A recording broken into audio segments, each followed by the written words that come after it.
بەڕێزان بەردەوامین گفتگۆ دەکەین لەبارەی کێشەکانی نێوان هەرێمی کوردستان و بەغدا. کێشەکان بەکوێ دەگەن؟ ئەم کێشانە بۆ سەریان هەڵدایەوە و ڕۆڵی ئۆپۆزیسیۆن لە هەرێمی کوردستاندا چییە؟ چ ڕۆڵێکیان هەیە؟ دەتوانن چی بکەن و ئەم کێشانە بەکوێ دەگا؟ بە بڕوای ئەوان خەتای بەغدایە خەتای هەرێمە؟ گفتوگوێن پرس و باس و بابەتە دەکەین لەگەڵ زۆر بەڕێز مامۆستا سەلیم عەبدوڵڵا کە بەڕێزیان سەرۆکی فراکسیۆنی یەکگرتوون لە پەرلەمانی کوردستان. مامۆستا سڵاوت لێبێ، کاتت باش، سپاس دەکەم، سپاس بۆ بەشداریکردنت لەگەڵمان. مامۆستا بە بڕوای تۆ ئەم کێشانەی نێوان هەرێم و بەغدا چارەسەر نابن، سەر هەڵدەدەنەوە، جارێک بە توندی و جارێک بە خاوی و گرژ دەبنەوە و خاو دەبنەوە، خەتای کێیە؟ بەڵێ بەناوی خوای بەخشندەی میهرەبان، وەڵا خەتا دوو تەرەفەیە، هەردووکیان خەتایان هەیە، هەندێکە هەرێکە بە ئەندازەی خۆی. هۆکاری خەتاکەش زۆر ڕۆنە کە هەم بەغدا نایەوێ دەستوری مامەڵە بکە، هەم هەرێمی کوردستانیش ئیلتیزاماتەکانی خۆی وەکو دەستور جێبەجێ ناکە. هەریەکەیان نیازی تریان هەیە. دەسەڵاتدارانی هەرێمی کوردستان وا مامەڵە دەکەن ڕۆژێک لە ڕۆژان لە عێراق جیا ببنەوە، هەرێم بەغداش دەیەوێت ڕۆژێک لە ڕۆژان هەر ئیش لەسەرەوە بکە، هەرێم لاواز بکە. ئەو جۆرە مامەڵەیە وای کردووە هەردووکیان ڕۆژ لەگەڵ یەکتر بەڕێ دەکەن،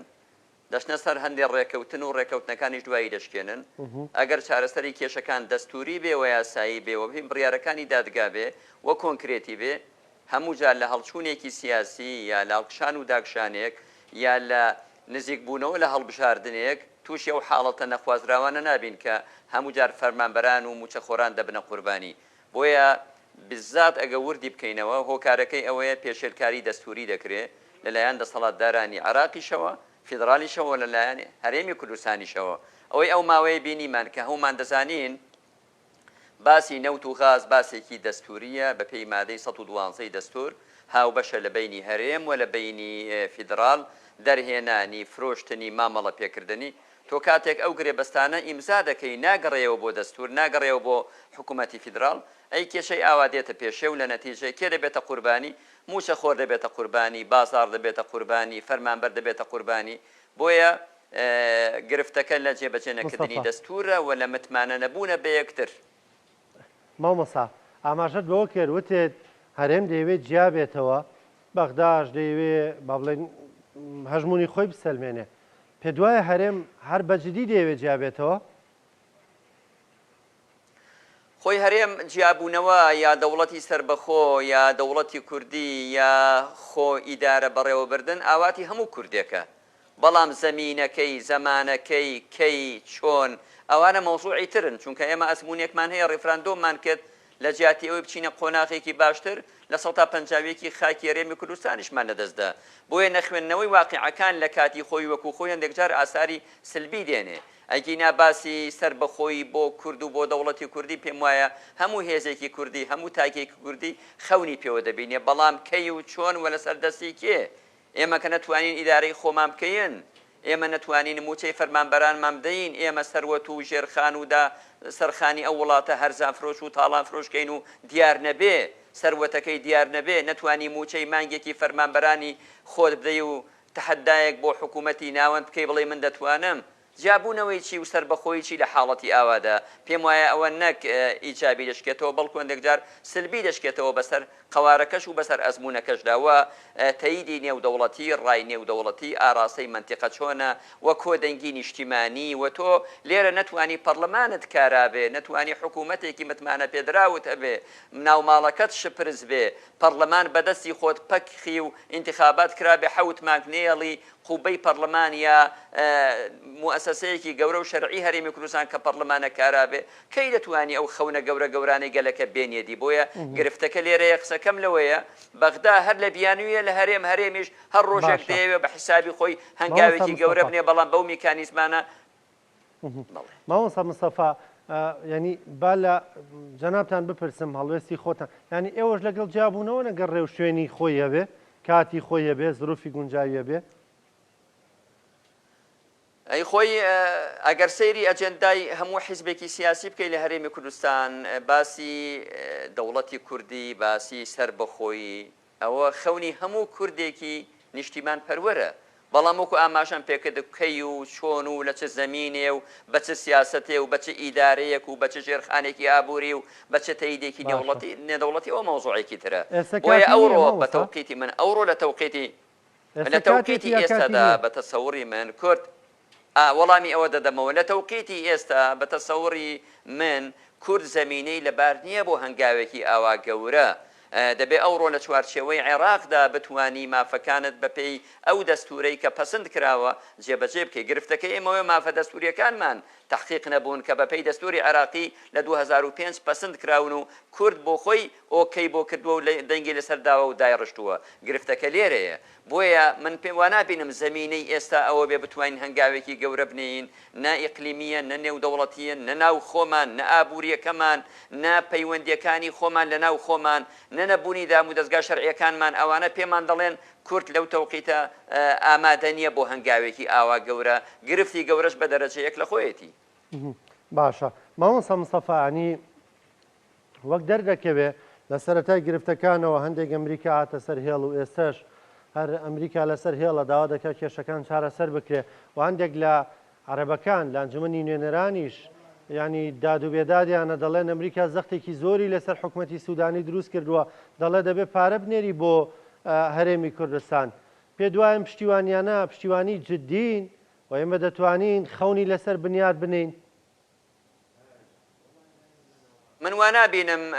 سیناتۆرێکی ئەمریکی یا مەسەلەن یەکێک لە وەزیرەکانی ئەمریکا کاتێک ڕایەک دەردەبڕێ ببێتە استراتیژی ئەمریکا بۆ مامەڵە لەگەڵ هەرێمیش و بۆ مامەڵە لەگەڵ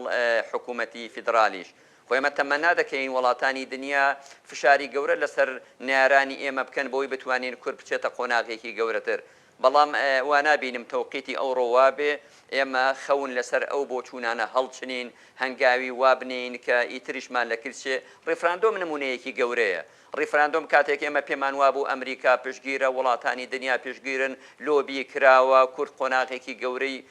شەڕی داعشی کردووە هاوپەیمانی ئەمریکا بووین لە مەسلەی دژایەتی شەڕی تیرۆری داعش پێمان وابوو هەنگاوی گەورە دەنێن بەڵام کاتێک ممارسە کرا هەنگاوەکەندرا بینیمان ئەمریکا چۆن مامەڵی کرد وڵاتانی ئیقلیمی و یەکێتی ئەوروپا و هەمووی چۆن مامەڵەیان کرد زۆر سلبی مامەڵەیان کرد بۆیە من پێم وایە خەون هەڵچنین لەسەر ئەو تەسریحات و لێدوانانە خزمەتمان ناکە مانای وانە بە هەندیان وەرنەگرین ئێمە دەبێ داوا بکەین ئەمریکاش بێتە سەرخەت و یەکێتی ئەوروپاش بێتە سەرخەت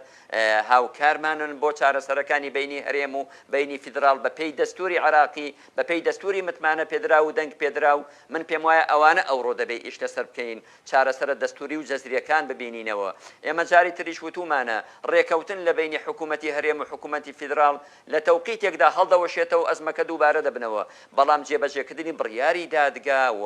بە دەستوری مامەڵەکردن ئەو ئیلتیزامەی دەکەوێتە سەر حکوومەتی هەرێم دەستوریان جێبەجێ بکەین ئەو ئیلتیزامەی دەکەوێتە سەر حکوومەتی فیدرال جێبەجێ بکرێ من لە حاڵەتی ئاواداوا دەبینم موچەخۆر سوود دەبینێ هەرێم سوود دەبینێ قوارەکە پارێزراو دەبێ کاتی خۆی ئەمە بۆ باسی موچە چوینە محکەمەی فیدرالی و داوامان تۆمار کردی هەرێم قازانجی کرد زۆر دژایەتیان کردینە و کاتە دەسەڵاتدار ئەگە مەجالم دەی ئەوە تەواو بکەم دەسەڵاتدارانی هەرێمی کوردستان زۆر دژایەتیان کردین چۆن باس و پرسی موچە دەبەنە محکەمەی فیدرالی و تەخوین و بە خیانەتکردن و بەڵام دوای دەرکەوت بۆ هەرێمی کوردستان و بۆ حکوومەت هەرێمی کوردستان سۆر بەسوودە ماوەی ساڵێکە موچە لە بەغداوە دێ ئەرکی هەرێمی کوردستان و حکوومەتەکەشی سوک بووە ئەو داهاتە ناوخۆیانە کۆی دەکەیەوە نەوت بە قاچاق دەفرۆشی داهاتەکەم و بۆ خۆت گلداوەتەوە و لای خۆتە موچەشت لە بەغداوە بۆ دێ کاتێک بڕیاری دادگا جێبەجێ دەبێ من قەناعەتم وایە هەموو خەڵکی هەرێمی کوردستان قازانج دەکات باشە مامۆستا باسی هەڵوێستی پێشووترت کرد بەر لە جەژنیش بینیمان فراکسیۆنەکەتان لە بەغدا چوێ لای سوودانی بەڵام دەنگی ناڕەزایی بەرامبەر ئەم سەردانە بەرز بوویەوە لەلایەن پارتی دیموکراتی کوردستانەوە وتیان ئەمە تێکدانی یەکریزی کوردە بەرامبەر بە بەغدا ئێوە ویستان یەکریزی نێوماڵی کورد تێک بدەن وەڵا بەداخەوە یەکریزی ناوماڵی کورد دیارە کێتێکی داوە و شەڕێکی مێژووی دوور و درێژە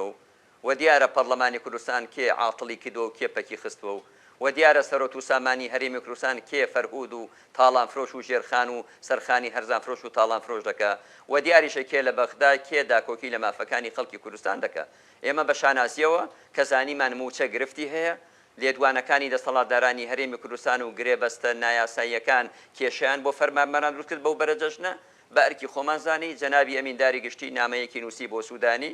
نامەکە زۆر ڕۆشنە وتی بەڕێ سوودانی تۆ ڕئیس وزەرای عێراقی و فەرمانبەرێک لە سلێمانی لە بەسڕا لە بەغدا لە هەولێر وەکو یەک مافی لەسەر ئەو وڵاتە هەیە بڕیاری دادگە هەیە دەبێ ئیلتیزام بکەن بە جێبەجێکردنی ئەرکتانە نابێ ململانە سیاسەکانی بینی هەرێم و بینی حکوومەتی فیدرال موچەخۆر ببێتە قوربانی ئەو داوایانە غەیری دڵسۆزی چیتری تێدایە ئەو ڕۆژی پێشتر جێگری سەرۆکی پەرلەمان کە لە حیزبەکەی خۆیەتی وەزیری خارجی لە حیزبەکەی خۆیەتی کۆبوونەوە دەکات لەوێ حزوری هەیە بۆ ئەو شپرزکردنی ڕیزی کوردی و ماڵی کوردی نیە بەڵام هێزێک بیەوێ موچە و بژێوی لە بەختاوە بۆ فەرمانبەر بێ یا من لەگەڵ ڕای تۆ نەبووم یەکسەر تۆ من ئیتیهامکەی ئێمە وتمان جارانی تریش وتمان ئەگەر ڕۆژێک لە ڕۆژان پەرلەمان کاراکرا موەسسەسەی شەرعیە هەموو لایەنە سیاسەکان لە ژێر قوبەی پەرلەماندا باسی نیشتیمان باسی نەتەوە باسی استراتیژی نەتەوەی و نیشتیمانی باسی سیاساتی گشتی لەوێ بێ ئێمە لە هەموو هێزێک جددیتر داکۆکی لە قەزیەکان دەکەین وە لە بەغداش دەرکەوتووە پەرلەمانتارانی ئێمە زۆر جددی بوون بۆ خزمەتی گەل و نیشتیمانی خۆمان. باشە. مامۆسا ئاماژەت بە نامەیە کردوتت نامەیەکی مامۆسا سەلاحەدین بەهادینیان بردووە بۆ بەغدا ینی باسێک لەو نامەیە بکەی پێشتر باز نەکرابوو کە نامەیەکی لەو شێوەیە نامەکە ناوەڕەکەکەی چی بوو؟ بەڵێ نامەکە ئێمە لە مەکتەب سیاسی کە کۆبووینەوە جەنابی ئەمینداری گشتی طرحێکی کردوەتی من بە باشی دەزانم لەو قەیرانی پێشجەژنی موچەیە کە موچە نییە مشکلەی بینی هەرێم و فیدرال دەستی پێکردوێتەوە موچەی فەرمانبەران ڕایگیراوە ئێمە مەسئولیەتێکی نیشتیمانی خۆمان جێبەجێ بکەین یاداشتێ بنووسین بۆ محەممەد شیع سوودانی ڕئیسی وزەرا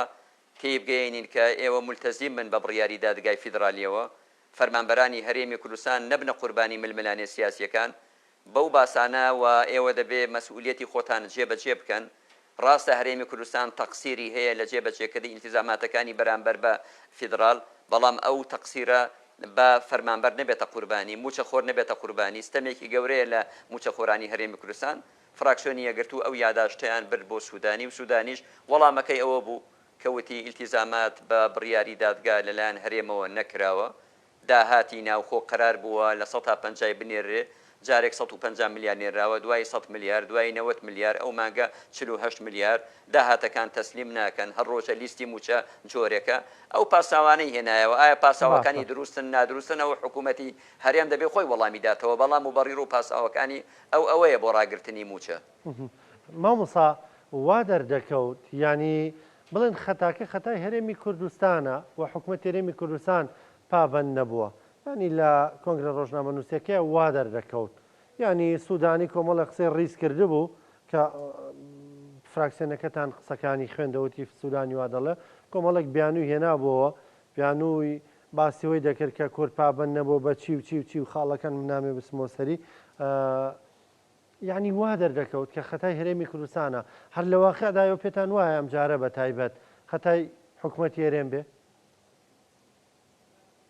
لەگەڵ ئەوەی سوودانی ئەو پاساوانەی هێنایەوە کە خەتای هەرێمی کوردستانە بۆ نەناردنی ئیلتیزام نەکردنی بە بڕیارەکانی دادگای فیدرالیەوە بەڵام ئێمە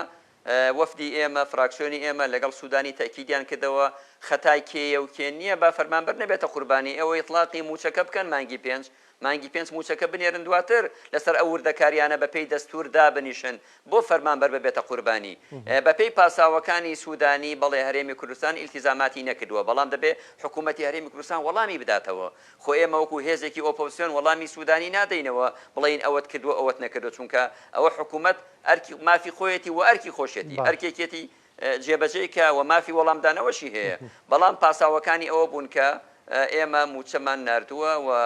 ئیلتیزامی خۆمان جێبەجێ کردووە شەرت نییە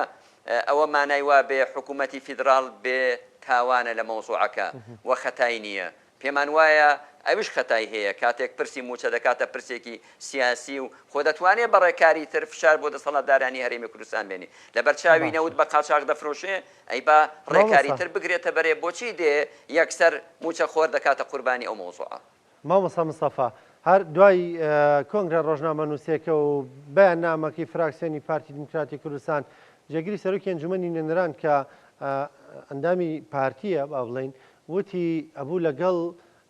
مەسرور بارزانیش دابنیشتایە و داوای دانیشتیان لەگەڵەویش بکردایە بۆی گوێیەکشان لەو بگرتایە و دەردەدڵی خۆی بۆ بکردنانی بیوتایە کە هەرێمی کوردستانیش چی کردووە و پابەندەکانی سەرشانی خۆی بەجێ هێناوە و نەگەوەی کە تەنها قسەی سوودانی بگوازنەوە لە دوای ئەمەوە هەوڵ نەدراوە کە لەگەڵ ئەو دابنیشن خۆی جەژن بەسەردا هاتوو دوای هاتە جەژن و ئەوە من پێمان وایە ئۆپۆزیسیۆن دەبێ کەم و کوڕیەکان بخاتە ڕوو عرضی کەم و کوڕیەکان بکە بۆ ئەوەی دەسەڵات بە کەم و کوڕیەکانی خۆی بزانێ و پێدا بچێتەوە ئەوە حکوومەتتی هەرێمی کوردستانی گوێی لە موتەمەڕە سوحەفیەکە بوو کوێی وانە با وەڵامی حکوومەتتی فیدراڵ بداتەوە وەڵامی محەممەد شیع سوودانی بداتەوە ئێمە تەمەنا دەکەین ئەوانە بگەنە ڕێکەوتنێکی دەستوری بەپێی دەستور مامەڵە بکەن چونکە جارانی تریش ڕێکەوتون و بۆ چەند مانگێک و بەڵام دوایی هەڵچوونێکی سیاسی تەسریحێکی سیاسی لێدوانێکی جۆرا و جۆری سیاسی وەزعەکەی بردوێتەوە مڕەبعیەکەم بەڵام ئەگەر هەردووکیان بڕیاردن پابند بە دەستور و بە ڕێکارە یاساییەکان کەم من قەنەعاتم وایە ئەزمەکان زۆر قورسنین قابلی چارەسەرن چونکە عێراق وڵاتێکی دەوڵەمەندە هەرێم وڵاتێکی دەوڵەمەندە پەکی پارەی ناکەوێت بۆ موچەخۆران بە مەرجێک شەفافیت هەبێ گەندەڵی نەبێ بۆ کاکە هەرێمی کوردستان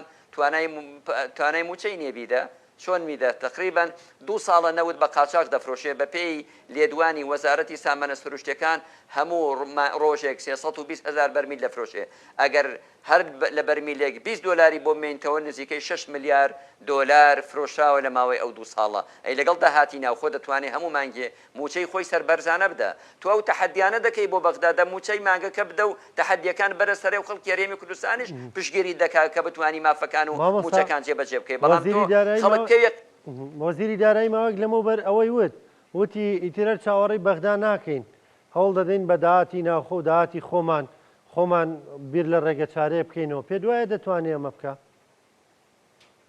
ومێت دەکەین ئەو ڕێگە چارەیە بدۆزێتەوە موچە جێبەجێ بکە من قەنەعاتم وایە وەزیری داراییش لەوانەیە زۆر ئاگای لە داهاتی ئەو وڵاتە نەبێ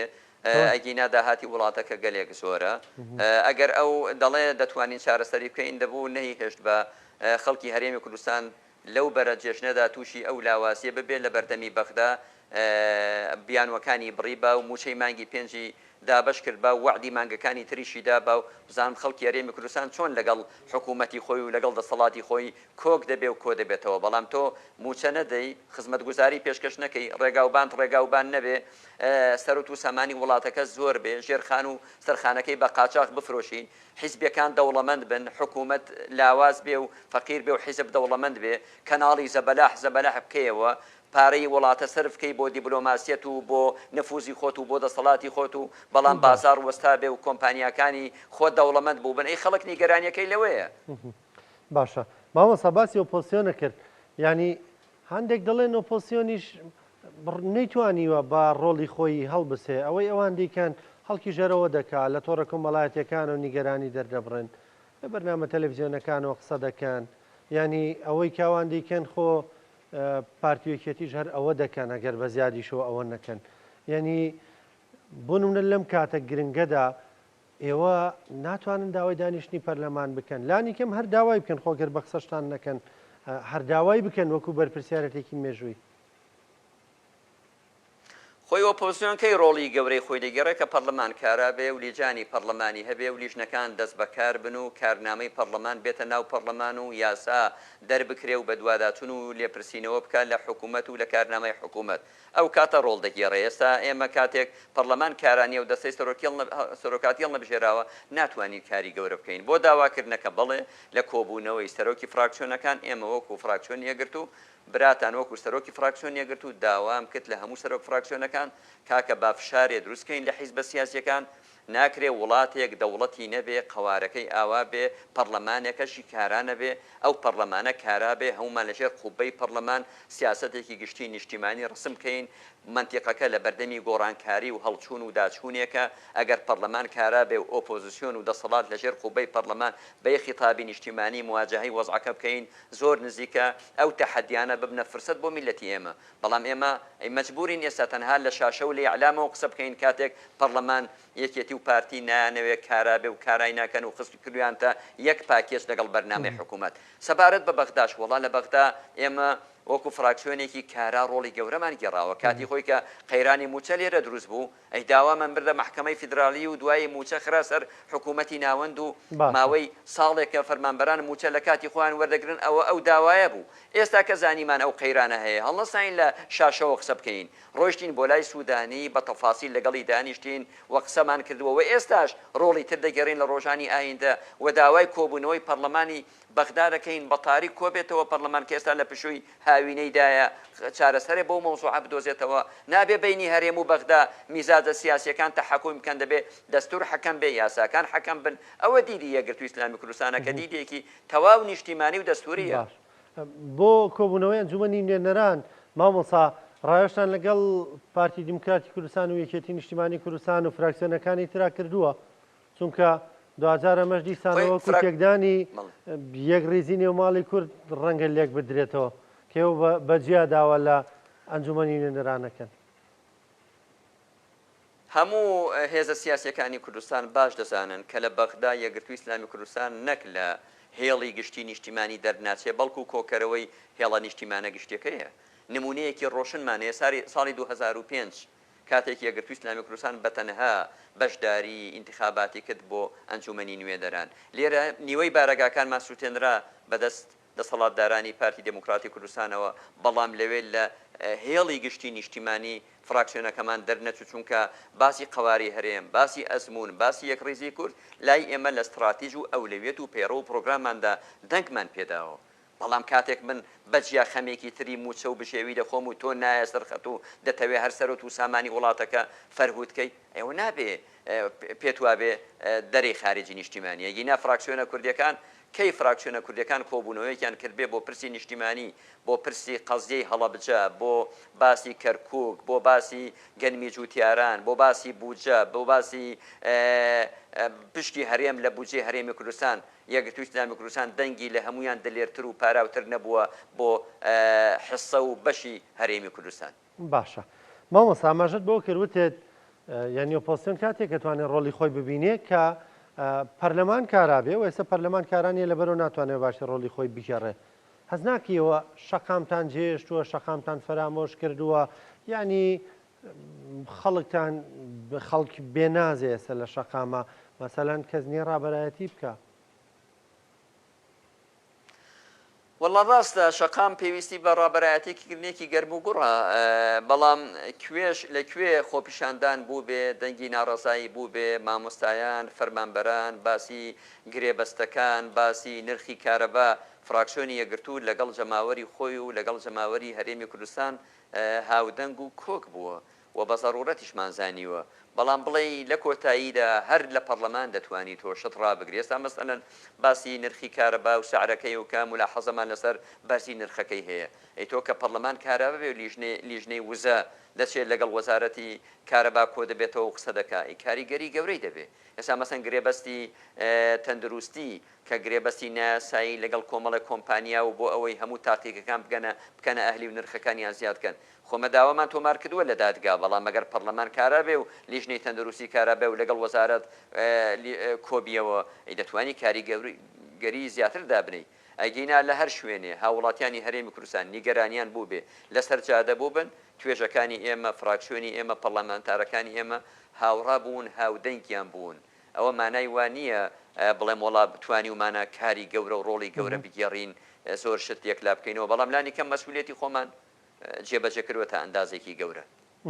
باشە مامۆستا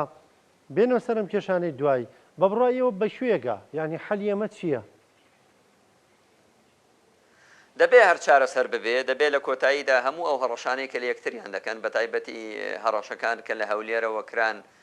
بەرامبەر بە بەغدا من قەناعەتمە کۆتاییەکەی هەر بە گفتوگۆ چارەسەر دەبێ خۆ تۆ وەرەقەی ترت لەبەردەست نییە وەکو هەرێمی کوردستان کارتەکانت بەهێزنین کارتی بەی جۆرە ڕوونادا ینی نەخێر ناگاتەوە لە ئایندەدا دەیبینی گفتوگۆکان دەست پێ دەکەنەوە وەفت لە هەرێمەوە دەبێ بڕوا بۆ بەغدا ئەو بەغدای کە هەموو ڕۆژە ڕەفسی دەکەین بەیانی دەبێ هەر گفتوگۆ دەست پێ بکرێ من قەناعەتم وایە نێوەندگیریش دێتە پێشەوە ڕەنبێ ئەمریکاش قسەی تێدا بکە نەتەوە یەکگرتوەکانیش قسەی تێدا بکەن چونکە باسی موچە و بژێوی فەرمانبەر و هاوڵاتیە قەیرانەکە قوڵ دەبێتەوە لەوانەیە عسیانی مەدەنی دەست پێ بکە کاتێک خەڵک موچەی نەبوو بژێوی نەبوو بۆیە ومێت دەکەم نەگاتە ئەوە زوو هەرێم و فیدرال بەپێی دەستور مامەڵە بکەن لەسەر موچە و بژێوی باسی جیابوونەوە و بەغدا و بەجێی دێڵین و هیچ نییە و ئەوانە من قەناعەتم وایە قسەی عاتیفی و جەماوەرین کاریگەری گەوریان نابێ ئەگەر هەڵبشارنەکان مەجال بدەن چونکە لە ڕۆژانی ئایندە عجایب نیە بچینە ناو منافەسەی هەڵبشاردننی ئەنجومەنی نوێنەران هێزەکانی بەغدا ئەو کاتێک کە دژایەتی هەرێم بکەن دەنگیان زیاتر بێ لێرە کەسی خیتابی نیشتیمانی خۆی دلێرترکە بە حیسابی خۆی دەنگی زۆرتر بێ ئەوانە خەڵکی تێدا بکرێتە قوربانی و فەرمانبەری تێدا بکرێتە قوربانی مەترسیەک هەیە ئەو وەزعی هەڵبشاردنە کەمێک گرفتەکان قوڵتر کاتەوە لە نەتیجە کێ دەبێتە قوربانی موچەخۆر و فەرمانبەر دەبێتە قوربانی و دەسەڵاتدارانیش خۆڕۆژانە کەم داهات نین ئەگەر شەوی ڕابردوو لە ڕێگای سلێمانی و ڕاپەڕین بتبینی با سەعات 12 و یەکی شەو ئەو هەموو تانکەرە نەوتە ڕیزیان بەستووە بە قاچاق دەفرۆشێ و داهاتەکەشی نازانی بۆ کوێ دەڕوا دێتەوە ناو حکوومەت نایەتەوە ناو حکوومەت وەزیری کەس وەزیرەکانیش ئاگادار نین لە مۆزوع وەزارەتی دارایی ڕایگەیان هەر چوارەم ڕۆژی جەژن ڕایگەیان ڕاگەنرایەکی بڵاوکردەوە دەڵێ بەرنمەیەکمان کڕیوە داتابیسە داهاتی حکوومەت هەمووی کۆد پێمان دەڵێ داهاتی حکوومەت هەمووی کۆ دەکاتەوە و دەژڵێ ئەمە خەرجیەکانی حکوومەتە ئەمە داهاتەکەیەتی ویتر دەڵێ دەزانین هەموو داهاتەکان لەکوێ دەڵێ و داتابیسەمان کڕیوە نزیکەی بە 40,000 دۆلار بابزان. بەڵێ وڵا هەرێمی کوردستان لە داتابیسی کەم نییە لە کەسی دڵسۆزی کەمە لە ئەجهیزە و ئەلکترۆنیاتی کەم نییە لە خزمەتگوزاری و شەفافیەتی کەمە لە عیلاقاتی دیبلۆماسی و گەڕانی دنیای کەم نییە لە هاتنە سەرخەتی خزمەتگوزاری و خزمەتی گەلی خۆت و نیشتیمانی خۆتی کەمە ومێت دەکەین بەڵکە بتوانن ئێمە چیمان دەوێ ئێمە ژیانێکی سەربەرزانەمان بۆ فەرمانبەران دەوێ بۆ هاوڵاتیان هەرێمی کوردستان دەوێ بازارێکی گەرم و گوڕمان دەوێ کۆمپانیاکان هەمویان بتوانن ئەرکەکانی خۆیان جێبەجێکەن دام و دەستگای حکومی لەسەر پێی خۆی بۆستێ و خزمەتی هاوڵاتیان بکە ئەوەمان دەوێت چیمان دەوێت ومێت دەکەین حکوومەت ئەوەندە خزمەت گوزاریەکان بەرێتە پێشەوە پاسەوەکانی ئۆپۆزیسیۆن بوون ببڕێ ئەگەر ڕاست دەکات بە ئەوەندە خزمەت گوزاری خەڵکی ئەمە زۆر بەکەم ڕازیە بڕوا بکە 4-5 موچەی بەسەریەکەوە ڕێک و پێک پێ بدرێ خزمەت گوزارێ سەرەتاییەکانی ببێ کەرتی پەروەردەی بڕوا بە شێوەی تەندروستی بڕوا بە شێوەیەکی گونجاو خەڵکی ئەمە زۆر بەکەم ڕازیە ئەوان ئەگەر ڕاست دەکەن با خزمەت گوزاری گەورە پێشکەشکەن پاساوی حیزبی ئۆپۆزیسیۆن نەهێڵن ئەو کاتە ئێمەش ئافرینیان لێ دەکەین و دەستخۆشیان لێ دەکەین بەڵام تۆ سەرەت و سامانی وڵاتەکە بدزی و فەرهودی بکەی و پێش بڵین ئافرین شتیوانیە مامۆستا زۆر جار دەوترێ ئۆپۆزیسیۆن یە وڵاتەش ئۆپۆزیسیۆنێکی بە قەناعەتن ینی داواکاری تموحی زۆریان نییە ئایا ئەمە ڕەچاوکردنی دۆخ و بارودۆخ هەرێمی کوردستانە یان هەر ئەوەندە دەتوانن یان وەکوەندێ جاریش ئیتیهامەکرێن بەوەی کە هەر لە پارتەکانی دەسەڵاتەوە ژێربەژێر شتێک دیاری وەرەگرن بۆیە زۆر ناتوانن دەنگیان دلێر بێ وڵات دەسەڵات زۆر کار لەسەرەوە دەکا ئۆپۆزیسیۆن ناشرین ببێ و نائومێد ببێ و خەڵکیش نائومێد ببێ و خۆیان ئەو ئەمری واقعی دروستیان کردووە بەردەوام بێ ئۆپۆزیسیۆن دەتوانێت زۆرشتی تریش بکە بەڵام وەکو جەنابەت ئاماژەت پێکرد زۆر جار بڕاعاتی بارودۆخە سیاسیەکە قەوارەی هەرێم ئەزمموی هەرێم ئەو وەزع دەکەین کە ئێمە دەوڵەت نین ئێمە قەوارەیەکی دانپیانراو نین جارێ پێویستمان بە هەنگاوی گەورەیە هەندێک جار ئەوانە وات لێ دەکا نەوعێکی تر مامەڵە بکەی چونکە ئێمە وەکو ئاماژەم پێکرد ئۆپۆزیسیۆنێکی مەسئولین دژی قەوارەکە نین دژی ئەزمموونەکە نین دژی خەباتی ڕەوای گەلی خۆمان نین دەخوازین میلەتی ئێمە لەسەر پێی خۆی بۆستێ بەڵام دژی ئەو قۆڕخکاری و ئەو گەندەڵکاری و ئەو وێرانەیە و ئەو ناشەفافیەت و ئەو بەهەدەردانی سەرۆت و سامانی ئەو وڵاتە و ئەو نەبوونی خزمەت گوزاریەین ئەوە گرفتەکەیە هەندێک جار وەکو جەنابەت ئاماژەت پێکرد ئەو پاڵنەرانە وات لێ دەکا لە هەندێک شت زۆر نەچێ پێشەوە خۆت بینیت ئێمە چوینە بەغدا بۆ باسی موچە و بژێوی و تاعن بدەین لە بڕیارەکەی حکوومەتی فیدرال لەسەر ڕاگررتنی موچە ئەو تەفەهمی ناکە دەچێتە بازنەی خیانەت و چونکە مۆری خیانەت لایوان ئاسانە هەر کەسێک پێچەوانیان بوو یەکسەر ئەیدەن لە نێو چاوانی بەڵام زۆریش بڕ ناکات چونکە هێندە نابم پاش دە ڕۆژی تر کەمتر خۆیان مامەڵە لەگەڵ ئەو پرسانە دەکەن. باشە بەڵسا لە قسەکانتان مەژوو بۆ کردوتی 2000 هەرە بێ بگەڕێنەوە بۆ دەستور و دەستور حەکەم بێ لە نێوان هەرێم و بەغدادا پێ دوایەمە کێشەی دەستوریمانەیە یانم بیانوانە سیاسین هەرێمی کوردستان پێشتریش هەرم ڕەداهاتی نردووەکە ئەم مانگە نردوێتی و بەڵام بۆ مانگەکانی تر تێپەڕێنرا بەس ئەم مانگە ئاوها وەکو دەڵێ معاشەکەیان نەناردوو ئەسڵان داواکاری زۆر گەورەتریانەیە و دەڵێن نیسپارەمان پارەیەوە لە لای ئێمە نەماوە ینی پێ دوایەمە کێشەی دەستوریمان نەبێیان لە ئاساس و کێشەکە سیاسیە. وەکو دەستور کێشەی دەستورمانەیە کۆشەی جێبەجێبوونی دەستورمان هەیە کێشەی بیان و بەیەکتر گرتنمان هەیە من لە سەرەتای بەرنامەکە ئاماژەم پێکرد فیدراڵ دایمەن دەیەوێ هەرێم لاواز بێ و هەرێمیش دایمەن ئەوێ فرسەتێ بێتە پێشەوە ئێستا پێیان وایە هەندێک لە دەسەڵاتدارانی ئەو منتیقە ئەو گۆڕانکاریانی کە بە منتیقەکە هاتون و ئەمریکا حوزوری هەیە و ئیسرائیل حوزوری هەیە و ئەمری واقعێ دروست بکرێ و لەوانەیە شتێک بێتە پێشەوە من قەناعەتم وایە مڕاهەنە لەسەر ئەو جۆرە ئیشانە خزمەت بە قەوارەکەش و بە هەرێمەکەش ناکە بۆیە کێشەکەی کێشەی دەستوری نییە کە دەستورمان نەبێ و مافەکان لە دەستوردا جێبەجێن و کێشە لە جێبەجێکردنیەتی ئەو ماوەیە خۆ دیار بووکاکە تۆ کاتێک لێدوان بەرامبەر بە بەغدا بە شێوازێکی وا بێمنەتانە لێدوان دەدەی و لەولاوە گرێبەستە نەوتی و غازیەکان واژوو دەکەی و بێگەڕانەوە بۆ لایەنە سیاسیەکانی هەرێمی کوردستان و پەرلەمانی کوردستان و دەستوریش ئەو گرجانە دروست دەبێت و مادام دەتوانی ئەوانە بکەی بزانم تەحەدیەکانی تر دەتوانی تەحملکەی ئایا وەرەقەت لە بەردەمە ئەو تەحەدیانە دەکەم بەڵام لەولاوە لەسەر پێی خۆم دەوەستمە موچە بۆ فەرمانبەرەکانم جێبەجێ ناکەم کە ناتوانی ئەی دەبێت چاوەڕێی زەمان بکەی. پێ دوایە کارتی فشاری بێزمان بەدەستەوە نییە یان بە پێچوانەوە کارتی فشاری بێزمانێ هەرێم کارتی فشارەکانی چین؟ کارتەکانمان بەهێز نین کارتی فشارمان بەهێز نییە ئەو کاتە کارتەکانمان بەهێز بوون پەرلەمانێکی کارامان بووایە حکوومەتێکی متمانە پێدراومان بووایە داهاتمان شەفاف بووایە سەرۆت و سامانی ئەو وڵاتە هەمووی لە وەزارەتی دارایی کۆکرابایەوە هاوڵاتیانی هەرێمی کوردستان لەگەڵ حکوومەت و دەسەڵاتەکان دەست لە ملان بوونایە خەمی نەتەوە و نیشتیمان بوو بە خەمی هەموو تاکێکی ئەو وڵاتە بەڵام دەسەڵاتداران ئەو پردەیان هەموو وێران کردووە و ئەو ڕایاڵیان لەناو بردووە ئەی کارتەکانت چین کارتەکانت فشارێکی ئەمریکان یانە ئەوڕۆ بینیمان وابزانم یەکێک لە لێدوانەکانی وەزارەی خارجی ئەمریکاوە بوو دەڵێ بەپێی دەستور کێشەکانتان چارەسەر بکەن و بگەڕێنەوە بۆ دایلەکی دەستوری کەواتە هەردەبێ بگەڕێنەوە بۆ ئەوە بۆیە کارتەکانی ئێمە بە تەسەوڕی من بەهێز نین ناوماڵمان شپرزە کورد ناوخۆی شپرزە کاکە حەوت مانگە